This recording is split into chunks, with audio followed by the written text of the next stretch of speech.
Nice to be back at St. John's 23rd and see a few familiar faces that I've known from other parishes.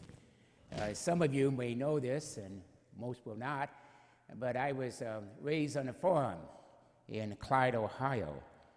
And it was started by my grandpa, who was a tough old German. You know, he was raised in Toledo, and he had a contracting business and did rather well.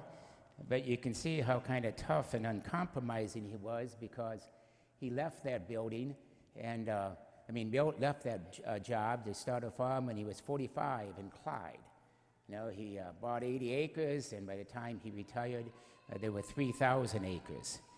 And he was a pretty good guy, but he had a toughness about him. You can tell how tough he was because his own kids would call him the old man, not dad, you know. And he challenged people. But anyway, to make a long story short, when I was ordained in 1979, he couldn't make the ordination or the first Mass in Clyde. He was at a nursing facility in Green Springs, Ohio. He couldn't walk very well, and he had other complications because of diabetes. So my dad asked me if I would do a Mass at Green Springs at that nursing facility, and I did. There was a little chapel there, and there was, at that time, an assisting priest who was the chaplain for the facility. And of course, we had it all set up that when it came time for communion, the plan was that I would give communion in the center aisle where people could walk up and receive it. And on the wall, there were those who were in wheelchairs and couldn't walk too much, and the other priests would give communion to them. And they would bring my grandpa up, who was in a wheelchair, at the end. So as I was giving out communion that day, I heard a loud shout, "Hey, you missed me," you know. Well, it was my grandfather. I could hear him, and I could hear the priest saying to him, "Your grandson is going to give you communion at the end." To which my grandfather replied, "Well, it's the same darn thing, isn't it, you know?" And he didn't use the word darn either, you know. So when I was wheeled him to his room, we chatted a bit, and he said he was proud that I became a priest, but he said, "But don't let it go to your head." He said, "You may feel on top of the world today, but there will be days you won't feel on top of the world.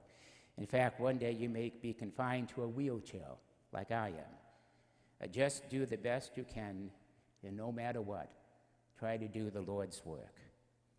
I think my grandfather would understand the reading today when Jesus told his disciples that disparaging remarks about the temple and its cult, and reminded the disciples that even the temple will pass away. Now we think about that at times too. I mean, are the bad days ahead? I mean, you know, the markets are going down, you know, gas prices are going up, no one's going to be able to afford an automobile pretty soon because of the price. You know, home prices are all over the place. And then you can see all those kinds of things happening, and it's going to be thrown down. I mean, we all understand that everything breaks, you know, and in our culture, it's because they break. We usually say we're going to get two. But what he, I think, teaches is that suffering is caused by a desire for permanence, and transience or change causes a thirst for that permanence. Christ seems to be getting to us that giving us an attitude of equanimity. I think that would be the right word. To have an attitude of equanimity produces stability, joy, you know, right thinking and acting. And it means we don't get too far up and go too far down, and we know what the center of our life is all about. I always liked the St. Thomas More. You know, he had, I think, equanimity. You know, he was at one point the chancellor in England. So in other words, he worked for Henry VIII, and he was the second most powerful man in the kingdom. And he and Henry, as the story goes, had disagreements, and so he was fired. And Thomas More, I think, knew he was in trouble, and Henry VIII wanted him executed as an example. It was always interesting to me as he was going up to the gallows. He asked the executioner to help him up. And then he said, "I'll come down, I know, with no trouble at all," he said. He gave a coin to the executioner and said, "Mind the beard. It's never done anything wrong." Maybe we call it gallows humor, but I think such a person, like Thomas More, knew his life was ending, and he just accepted it. He had equanimity, which means same soul. Well, recently I read an interview about Robert Redford. He's the great actor who just recently died. And when he was asked by the interviewer about death, his response was, well, isn't that just part of the contract? So Christ says all is passing away. You may think the temple is forever, but there will not be a stone upon a stone. Eliminate that thirst for permanence. Change is the only permanence. Along with that, you start developing a right thinking and right attitude. I was touched by that next to the last line in the gospel today, when Jesus said that not a hair on your head will be destroyed. When people are first diagnosed with cancer, the first two questions they ask the doctor is, how long do I have to live, and will I lose my hair? It's strange how we order things and our priorities, and what is our bottom line. But even though this gospel deals with so many things, it certainly kind of shows us, reflects our own time and our own fears, but it also stretches us to consider something even more important than our own sufferings or our own horrors. We may face, it stretches us to consider deeply and personally the bottom line of our lives. Think about it. What is really important in my life right now? What am I struggling to achieve? And am I sure that it will bring me happiness? What or whom will I be willing to shed my blood for, to die for?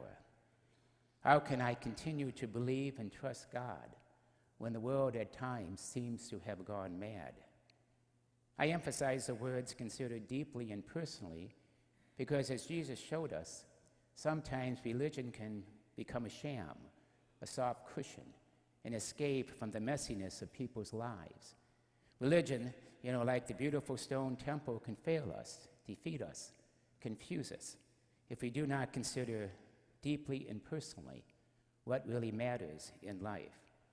The Thanksgivings come, and the day before Thanksgiving, we probably will remember the assassination of President Kennedy.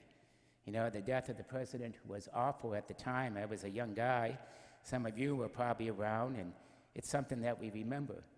But his death eclipsed so much of what happened on November 22nd, 1963, including the death of another person. The English author C.S. Lewis, who died the same day. In many of his writings, this Oxford Don focused on the problem of evil. His was a conservative theology. Had he preached today's homily, no doubt he would explain the problem of evil as a result of fallen angels, and that our pain leads us to a more profound faith. This is what C.S. Lewis taught from a purely theoretical stance in his book, The Problem of Pain. But toward the end of his life, he wrote another book, and it's titled A Grief Observed. And there was no grand theory there, simply his reflection on how he dealt with the tragic loss of his wife, Joy, his account of his grief, and the search he endured is an elegant testimony of a far more mature faith. Lewis considered deeply and personally what really mattered in his life and in his faith, and left a classic testimony to that fact. We are concerned, and we need to be, about our lives and about the things in the world, but we also should have some equanimity, some balance, some calmness. It's something that that we have regardless of the circumstances. We need to get to the basics. When we see awful things that happen in the world, we are sad. And think about it. All the rain that happened in the West, the flooding, all the things that are happening with the mudslides, the hurricanes we had recently, the tornadoes that were going through things. And what really got us through, and as you listen, was the testimony of so many who went through those tragedies. And they said they were happy that they weren't killed. They were happy as neighbors joined together. It's right testimony. It's right thinking. It's a balanced approach.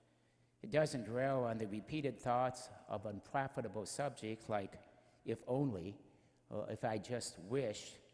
Accepting transience, accepting change helps us, I think. And Jesus told the disciples, what our battle with suffering and evil can do for us.